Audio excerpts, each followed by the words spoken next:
गरीबदास जी, अरे भाई गरीबदास जी कहाँ गए? जी वो मंदिर गए हैं। आप तो हमारे राज्य के मुख्यमंत्री जी हैं।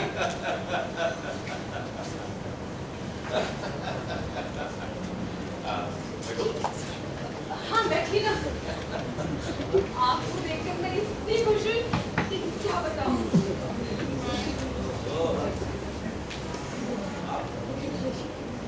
जी मैं चंदा। वाह क्या बात है।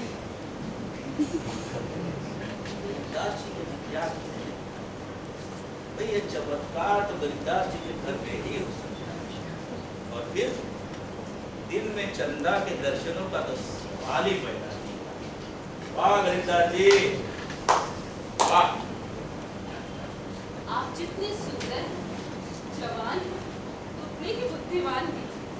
मुझे तो पता ही नहीं था कि हमारे राज्य के मुख्यमंत्री इतने योग्य हैं। कुछ तो बात है आप। हाँ कुछ बात तो है जिसने गरीबदास जैसे इंसान को इस तरह पागल किया कि वो अपने घर में गया। यकीनन पहली ही नजर में मुख्यमंत्री भी तुम्हारा वीर बन गया। सर ये बात तो आपने मुझसे भी कही थी।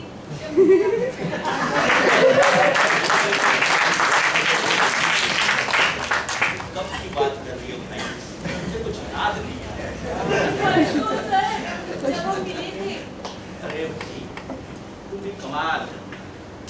मुझे तुम्हारा नाम तक याद नहीं। इतना ही क्यों यहाँ आने से पहले कुछ कह गया कुछ कर गया, अरे वो मुझे याद नहीं तो फिर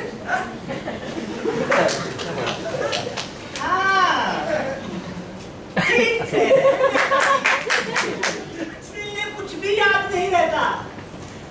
अरे मैं निर्दलीय चुनाव जीतकर पार्टी में सत्ता में आया। इन्होंने कहा मेरे साथ आ जाओ, मजे ही मजे हैं। अरे अपनी जिंदगी तो ऐसे काट रहे हैं और हम कुड़ रहे हैं। माल खुद काट जाते हैं और बच्ची कुची जूठन मुझे टपक रहे हो सेवक राम जी। एक बात कान खोल के सुन लीजिए, क्या गरीबदास जी के अगर पार्टी को गरीबदास जी से भी नुकसान हुआ तो हम ने भी किनारा पकड़ा। तो इसका मतलब आप अगली बार यहाँ नहीं आएंगे? क्या मतलब? मैं तो समझा नहीं। कोई बात नहीं, मतलब मैं आपको थोड़ी देर में समझा दूंगी। अरे मेरे कहने का मतलब है कि मेरे आपकी पार्टी में आने के बाद आपकी पार्टी का फायदा ही हुआ है, लेकिन मेरा कोई फायदा नहीं हुआ। झूठ क्यों बोल रहे सेवक राम जी? अरे हमने आपको सड़कों का ठेका दिलवाया। अरे आपने सड़क पर डामर डलवा कर बुलडोजर चलवा तो दूर, अरे झाड़ू तक नहीं लगवाई, फिर भी सारे बिल पास हो गए। अरे ऊंट के मुंह का चीना, अरे इधर से बता क्या होगा मेरा? तो क्या सारा अब मौका तो दीजिए।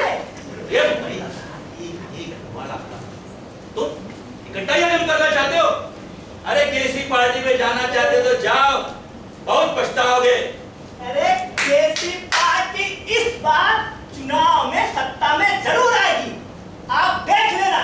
और मेरा मंत्री बनना भी तय है। और सुनिए, मैं इसे लेके जा रहा हूँ।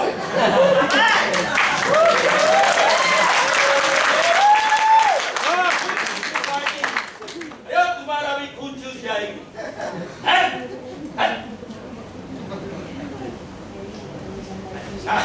रोमांटिक सीन चल रहा था।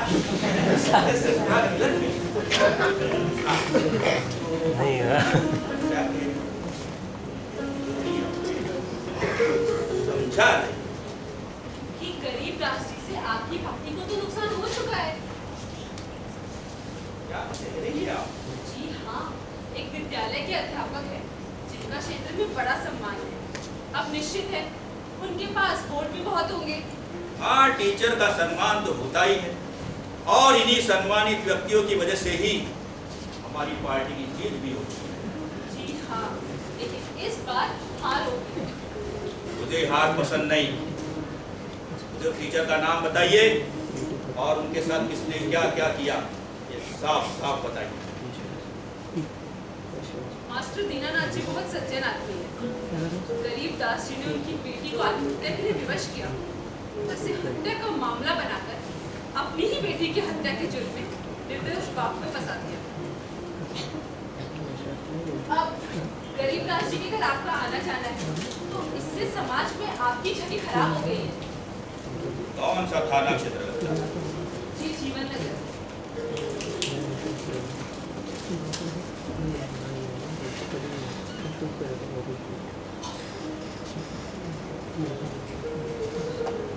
छोड़ फोन कोतवाल को दे, उसे बोल के उसका बाप मुख्यमंत्री बोल रहा है। अबे ठीक है बच्चे, ये मास्टर दीनानाथ को काहे अंदर किया? और ये ससुरा गरीबदास कौन है? अरे इनका चक्कर में का हम अपनी कुर्सी गवा लेंगे। चल मास्टर दीनानाथ को छोड़ दे और केस की सही सही इंक्वायरी कर। क्या अगर गरीबदास दोषी है तो उसकी भी हड्डियां नरम करके उसे अंदर चल फोन रख।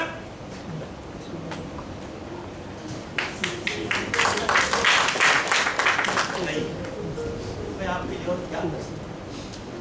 बड़ी मेहरबानी आपकी। लेकिन आप ये ऐसा क्यों बोल रही हैं? क्या है कि इंसानियत भी तो कोई चीज होती है ना। अरे भाई तुम हमारी पार्टी के लिए बहुत अच्छा काम कर सकते हो, तो उसी को देखिए। छोरे राम को, छोरा राम? हाँ वही सेवक राम, नाम सिर्फ सेवक राम, लेकिन काम सब चीज। जब भी कोई पार्टी सत्ता में आती है जैसे उसी में घुस जाता है। मैं आपका मतलब नहीं समझी। भाई दरअसल लोग जैसे अपनी प्रेमिका बदलते हैं या ससुरा पार्टी बदलती है। जब भी कोई पार्टी सत्ता से हटी तो इसका इस्तीफा।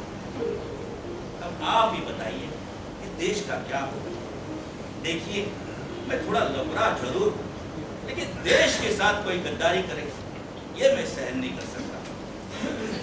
आप बहुत अच्छे इंसान हैं। और किसी चीज की जरूरत हो तो बताइए। जी दीनानाथ जी बहुत गरीब है। हाँ लगाइए भाई, 24 का बोर्ड लगाइए।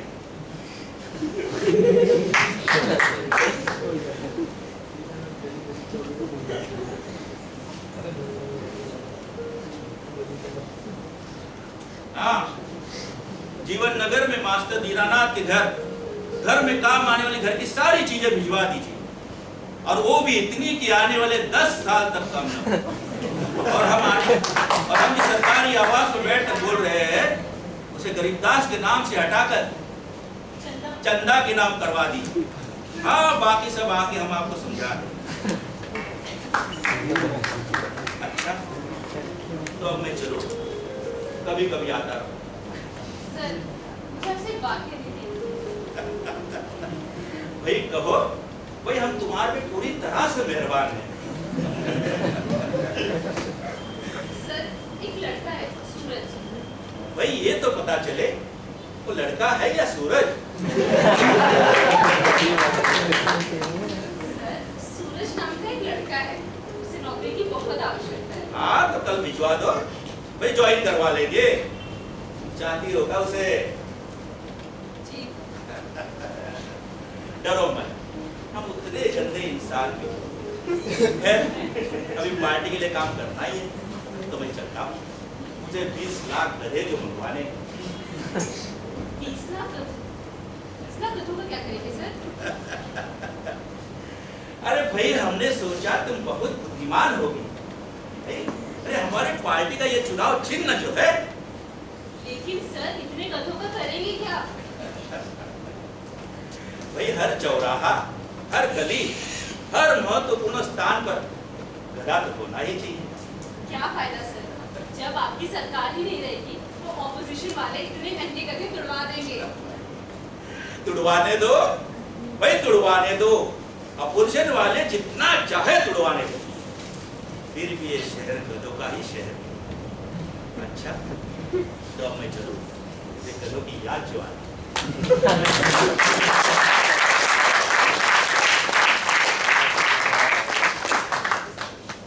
वाह चंदा, तेरा भी जवाब नहीं।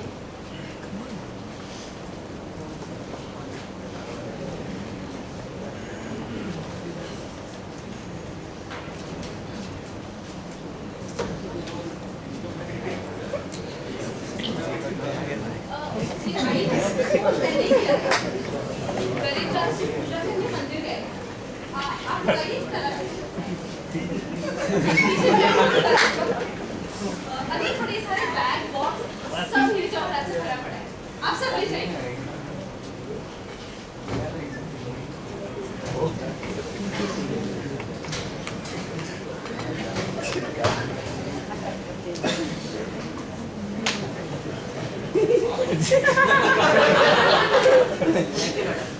अपना नाम और सारे डिटेल्स बताएंगे। सरकार की तरफ से आपको अवैध धन पकड़वाने के लिए 20% की इनाम मिलेगा।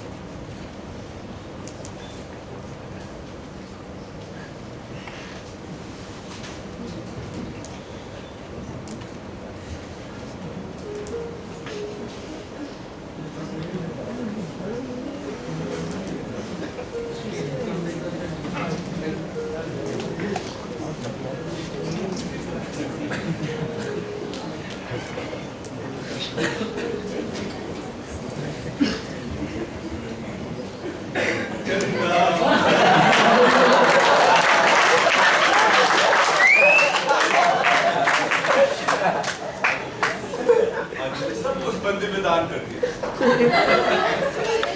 कौन है आप और कहाँ घुसे चले आ रहे हैं? अरे क्या मजाक कर रही है चंदा? अरे मैंने तेरे लिए कपड़े जोरा सब कुछ दान कर दिया आपको। क्या बकवास कर रहा है भिखारी?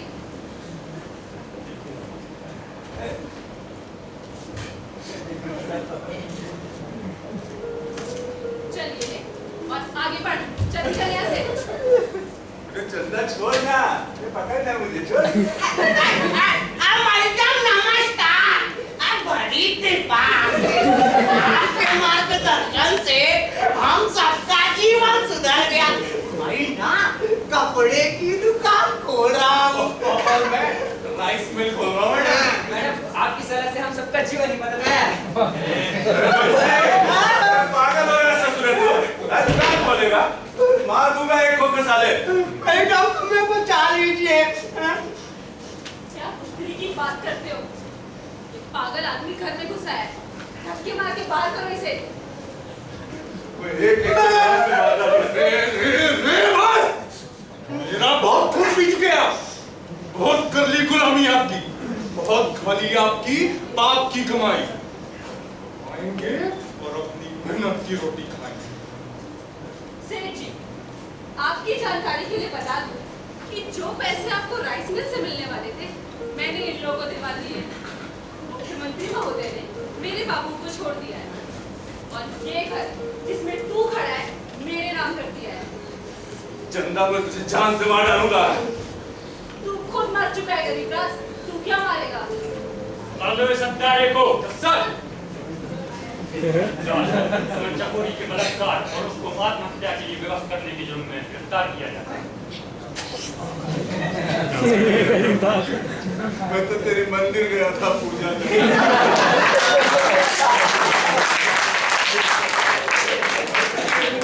मेरी जिंदगी बर्बाद करके रख दी। मंदिर में घंटा बजा देने से भगवान नहीं मिलता। इसलिए भगवान की लाठी में आवाज नहीं होती। आज देखी भगवान की लाठी की मार। कल तक मैं जरूर सोचती थी क्या जिंदा हूं मैं, लेकिन आज गर्व से कह सकती हूँ हाँ जिंदा हूँ।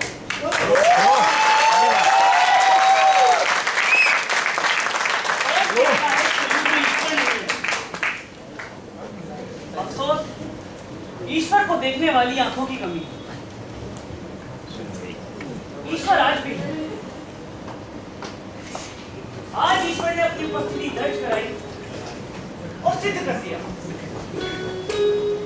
कि वो न्याय करने वालों के साथ है, अन्यायियों का दुश्मन है। कौन कहता है राम अयोध्या में, कृष्ण मथुरा में? मैं कहता हूं में है राम, कण कण में है कृष्ण। महात्मा गांधी, नेताजी सुभाष चंद्र बोस, अशफाक उल्लाह खान, भगत सिंह, चंद्रशेखर आजाद जैसे अनेकों देश जिन्होंने देश के लिए त्याग और बलिदान दिया, वो ईश्वर नहीं तो कम भी नहीं। गरीबी हटाओ की दुहाई देने वाले इन सफेद पोशों के गिरगिट की तरह रंग बदलते भाषण, चुनाव खत्म होते ही महंगाई की मार। महात्मा गांधी, नेताजी सुभाष चंद्र बोस, चंद्रशेखर आजाद जैसे अनेक देशभक्तों के सपनों को साकार करने का सपना दिखाने वाले ये लोग कहते हैं कि देश आजाद है। मैं भी कहता हूं कि ये आजाद है, बाकी सारा देश गुलाम है, आज भी गुलाम। कल तक हम अंग्रेजों के गुलाम थे, आज इन बेईमानों, भ्रष्टाचारियों और रिश्वतखोरों के गुलाम, क्योंकि हम इनकी मीठी मीठी बातें और छोटे छोटे स्वार्थ के लालच में फंसकर इन्हें अपना नेता मान